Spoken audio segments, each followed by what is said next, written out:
السلام عليكم ورحمة الله وبركاته. waxaan halkan idinku soo gudbin doonaa turjumida heesta jacayl dhiig ma lagu qoray oo uu tiriyay abwaankeena weyn Maxamed Ibraahim Warsame Hadraawi. Ilaahay cimriga iyo caafimaadka ha u dheereeye. waxaanay oranaysaa heestu sidan: jacayl dhiig ma lagu qoray, weli dhuux ma loo shubay, qofna saanta dhabarkiyo ma u dheegay feedhaha,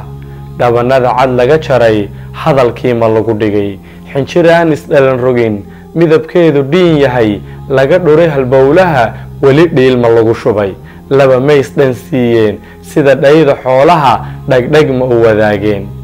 weli laba isdhaarsaday, baryadhaca nasiib iyo ulku kala cilaalaa, subax dharabku kowsaday, dhadaduna cudoon tahay, dhir cidla'a mooyee wax dhaqaaqaa jirin, jabaq maysu dhaadeen, kulankii dhabta ahaa riyo dhiifi keentiyo dhalanteed ma moodeen,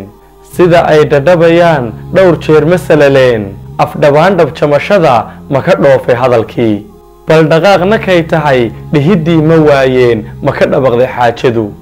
ilmo dhalatay xiisaha sida dhibic ma hiigaan, ma ka qubatay dhaayaha,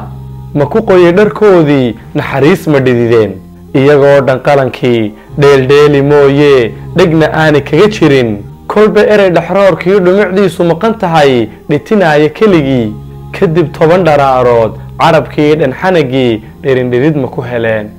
laba guul u dhalato isu dhiganta weeye, dabadeed dhabeeshii hanadkii ku dheeraa dhudi ma isbariijeen, dhubadqaadka sheekada qofba dhagarta caashaqa wixii dhaaxa soo maray ma dhexgalay kalkiisii, ma akhriyey dhambaalkii warka maysu dhiibeen,